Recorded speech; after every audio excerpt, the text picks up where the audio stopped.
লক্ষ মা বোন দিদির অ্যাকাউন্টে ৩,০০০ টাকা করে ঢুকে গেছে। এখন অবধি ১,৫,০০,০০০ আমাদের মা বোন দিদি তারা এই অন্নপূর্ণা যোজনায় নাম নথিভুক্ত করেছেন। তাদের ভেরিফিকেশন কমপ্লিট করে আমরা পোর্টালে আপলোড করে দিয়েছি এবং এরা আগামী ১ জুলাই তারা এই জুন মাসের ৩,০০০ করে টাকা অ্যাকাউন্টেও পেয়ে যাবেন, ঢুকে যাবে। এত পশ্চিমবঙ্গে বসবাসকারী মহিলাদের জন্য বিরাট সুখবর। এবার থেকে জুলাই মাসের ১ তারিখে অন্নপূর্ণা ভাণ্ডারের ৩,০০০ টাকা ডাইরেক্ট আপনাদের অ্যাকাউন্টে ক্রেডিট হয়ে যাবে। গত মাসে অর্থাৎ জুন মাসের ৩ তারিখে প্রায় ২৮ লক্ষ মহিলাদের অ্যাকাউন্টে অন্নপূর্ণা ভাণ্ডারের ৩,০০০ টাকা ক্রেডিট করে দিয়েছিল রাজ্য সরকার। পরবর্তীতে ভেরিফিকেশন, আবেদনের জমা, এগুলো ভেরিফিকেশনের কাজ চলছে এবং চলতি মাসে সেগুলো সম্পূর্ণ হয়ে গেলে আগামী মাস অর্থাৎ জুলাই মাসের ১ তারিখে সমস্ত মহিলাদের অ্যাকাউন্টে এই টাকাটি ঢুকে যাবে বলে প্রতিশ্রুতি দিলেন আজকে আমাদের রাজ্যের নতুন মুখ্যমন্ত্রী শুভেন্দু অধিকারী মহাশয়, এবং তিনি সেটি সরাসরি ঘোষণা করলেন এবং তার সঙ্গে সঙ্গে আরও জানিয়ে দিলেন কিছু শর্ত আপনাদের অবশ্যই পালন করতে হবে বা কিছু নিয়ম, যারা এবার থেকে অন্নপূর্ণা ভাণ্ডারে টাকা পাবেন না। তাই তার স্পিচটি আমরা সরাসরি শুনে নেব। তার আগে দর্শকদের কাছে রিকোয়েস্ট থাকবে, এরকম নিত্য নতুন আপডেটেড ভিডিও ফ্রিতে রেগুলার পেতে চাইলে নিচের দিকে লাল রঙের সাবস্ক্রাইব বাটনটি টাচ করে লাইক করে দেবেন। পরিচিত আত্মীয় স্বজনকে হোয়াটসঅ্যাপে, ফেসবুকে শেয়ার করে তাদেরও দেখার সুযোগ করে দেবেন। চলুন আমাদের রাজ্যের নতুন মুখ্যমন্ত্রী মাননীয় শুভেন্দু অধিকারী মহাশয় এই যে অন্নপূর্ণা ভাণ্ডারের ব্যাপারে আবেদনের শর্ত, অর্থাৎ আগে বলা হয়েছিল লক্ষ্মী ভাণ্ডার প্রকল্প থেকে ডাইরেক্ট স্থানান্তরিত হবে, কিন্তু বর্তমানে নতুন কিছু শর্ত যুক্ত হয়েছে। দেখুন আপনি টাকাটি পাবেন কিনা। আপনারা জানেন এই শিবির থেকে ৫৪টি ভারত সরকার এবং রাজ্য সরকারের যে স্কিম রয়েছে সেই স্কিমে নাম নথিভুক্তকরণ করা এবং ফর্ম ফিল আপের মধ্য দিয়ে পোর্টালে আপলোড করার মধ্য দিয়ে আপনারা যাতে প্রত্যেকটি স্কিম পান তার ব্যবস্থা আমরা করেছি। আমরা এই শিবিরে যেহেতু অঞ্চলে অঞ্চলে করতে পারা যায়নি সময়ের অভাবে, তাই মানুষের লম্বা লম্বা লাইন পড়েছে এই শিবিরে। মানুষ এই সরকারের উপরে আস্থা রাখছেন, ভরসা রাখছেন।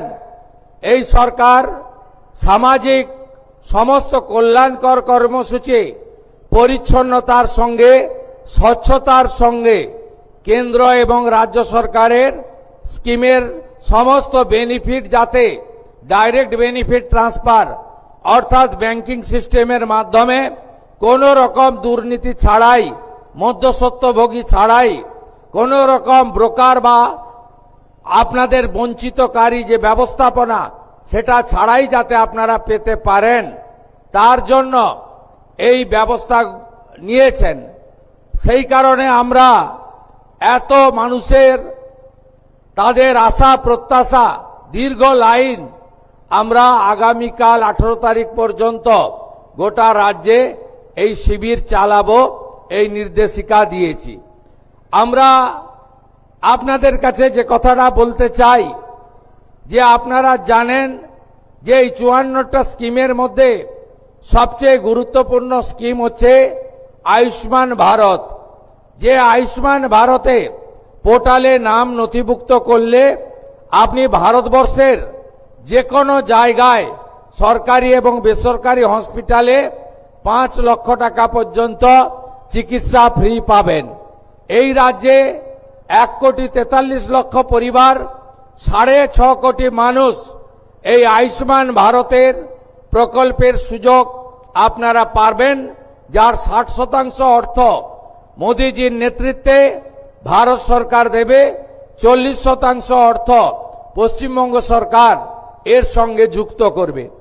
দ্বিতীয় কর্মসূচি আপনাদের কাছে আমি বলবো প্রান্তিক মানুষরা, গ্রামে থাকা মানুষরা, স্বল্প রোজগার যারা করেন, তারা প্রধানমন্ত্রী সূর্য ঘর প্রকল্পে সোলার আলোর জন্য ব্যবস্থা নিন। 100 ইউনিটের জন্য 30,000 টাকা, 200 ইউনিটের জন্য 60,000 টাকা, 300 ইউনিটের জন্য 78,000 টাকা প্রধানমন্ত্রী সূর্য ঘরে আপনারা সাবসিডি বা ভর্তুকি পাবেন। এর ফলে আপনাকে ইলেকট্রিকের বিল দিতে হবে না। এটারও সুযোগ আপনারা এই জনকল্যাণ শিবির থেকে নাম নথিভুক্তকরণের মধ্য দিয়ে গ্রহণ করুন। তৃতীয় সেটি হলো আমাদের অন্নপূর্ণা যোজনা।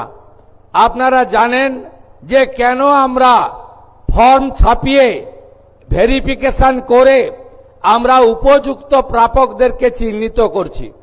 কারণ বিগত সরকারের যে লক্ষ্মী ভান্ডার প্রকল্প, এই প্রকল্পে ব্যাপক দুর্নীতি হয়েছে। মুর্শিদাবাদ জেলার জঙ্গিপুর ব্লকে সেখানে প্রায় 4-4.5 হাজার পুরুষরা লক্ষ্মীর ভান্ডারের টাকা তুলে নিয়ে চলে গেছে।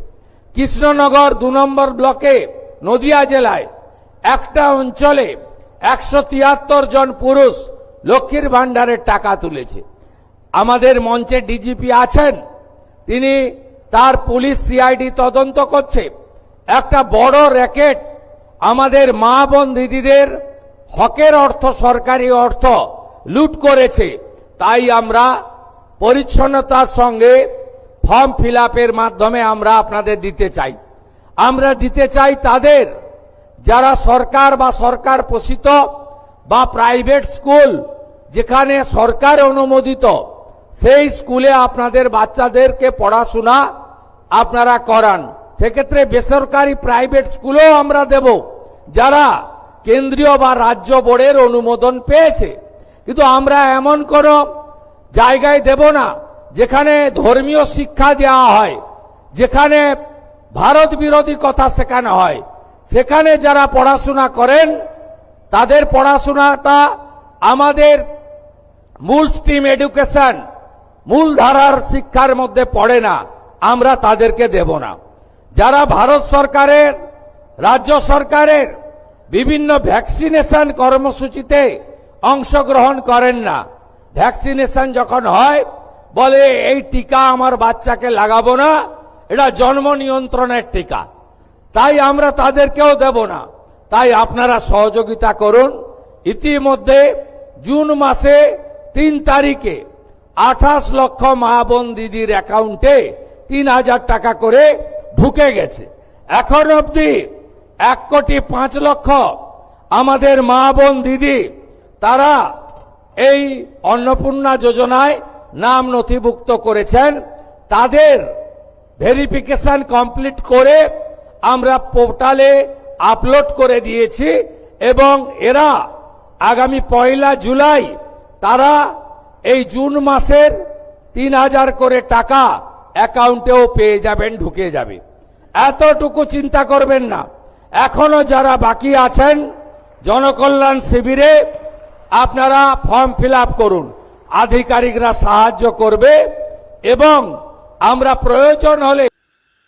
এবার আমরা দেখে নেব কারা পাবেন অন্নপূর্ণা যোজনার সুবিধা। অর্থাৎ শুভেন্দু অধিকারী মহাশয় তিনি বলেছেন কিছু শর্ত পূরণ করতে হবে, তবেই অন্নপূর্ণা যোজনার এবারে টাকা পাবেন। বয়সের শর্ত হচ্ছে আবেদনকারীর বয়স হতে হবে 25 থেকে 60 বছরের মধ্যে। 2 নাম্বার হচ্ছে সরকারি চাকরি থাকলে মিলবে না সুবিধা। এবং সরাসরি আছি এবিপি আনন্দ, সেখানে পুরো ডিটেলসটা আপলোড দিয়েছে এবং আপনাদের সামনে সরাসরি আমি প্রচার করছি।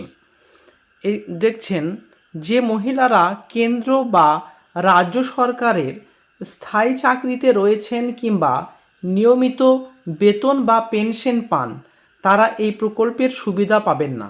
তাহলে বুঝতে পাচ্ছেন যে মহিলা কেন্দ্র এবং রাজ্য সরকারের কোনো চাকরি যদি করেন এবং তাছাড়াও পেনশন যদি পান, তাহলে এই প্রকল্পের সুবিধা আপনি পাবেন না। গত সরকারের সময় যে লক্ষ্মী ভাণ্ডার তখন অনেকেই পেতেন, কিন্তু বর্তমানে সরকার পরিবর্তনের সঙ্গে সঙ্গে শর্তও পরিবর্তন হয়েছে। এর মধ্যে পড়েছে সরকারি কর্মী, পঞ্চায়েত কর্মী, পৌরকর্মী, সরকারি সংস্থার কর্মী, সরকারি সংস্থাপ্রাপ্ত শিক্ষা প্রতিষ্ঠানের শিক্ষক ও অশিক্ষক কর্মীরা। 3 নাম্বার দিয়েছে আয়কর দাতা হলে মিলবে না টাকা, অর্থাৎ ইনকাম ট্যাক্স পে করলে টাকা মিলবে না। যারা ইনকাম ট্যাক্স দেন তারা এই প্রকল্পের আওতায় আসবেন না। মাসে কত টাকা দেওয়া হবে? অন্নপূর্ণা যোজনা আওতায় যোগ্য মহিলারা প্রতি মাসে 3,000 টাকা করে পাবে এবং শর্ত হচ্ছে আপনাদের ডিবিটি লিঙ্ক থাকতে হবে। আপনারা যখন অনলাইনে আবেদন করেছিলেন সকলেই জানেন ব্যাঙ্ক অ্যাকাউন্ট নাম্বার প্রয়োজন ছিল না, কারণ আধারের মাধ্যমে যে অ্যাকাউন্ট লিঙ্ক ছিল সেটাতে ডাইরেক্ট ডিবিটির মাধ্যমে টাকাটি ট্রান্সফার করে দেবে, দুর্নীতি যাতে কম হয় সেদিকে লক্ষ্য রেখে। লক্ষ্মী ভাণ্ডারের গ্রাহকেদের কি হবে? এটাই অনেকের কোশ্চেন। সরকারি বিজ্ঞপ্তিতে স্পষ্ট বলা হয়েছে বর্তমানে লক্ষ্মী ভাণ্ডার প্রকল্পের সমস্ত সুবিধাভোগীদের অন্নপূর্ণা যোজনার স্থানান্তরিত করা হবে, তবে কিছু কিছু ক্ষেত্রে নাম বাদ যাবে। কাদের কাদের নাম বাদ যাবে? লক্ষ্মী ভাণ্ডারে টাকা পেতেন কিন্তু আর পাবেন না। 1 নম্বর হচ্ছে মৃত ব্যক্তি, এলাকা বদল করেছেন যারা, ভোটার তালিকা থেকে নাম পড়েছে যাদের, অনুপস্থিত ভোটার হিসাবে চিহ্নিত ব্যক্তিরা, এছাড়াও এসআইআর 2026 যাচাই প্রক্রিয়া যাদের নাম নিয়ে আপত্তি উঠবে তাদের ক্ষেত্রে এমনটা সমস্যা হতে পারে। কিন্তু পরবর্তীতে যারা ট্রাইব্যুনালের আবেদন করেছেন তাদেরও এই সুবিধা পাবেন বলে জানিয়েছে। সো বুঝতে পারছেন এবিপি আনন্দতে সরাসরি আমি সেখান থেকে কারা কারা পাবেন না এই যে অন্নপূর্ণা যোজনা সুবিধা সেটা আপনাদের জানিয়ে দিলাম।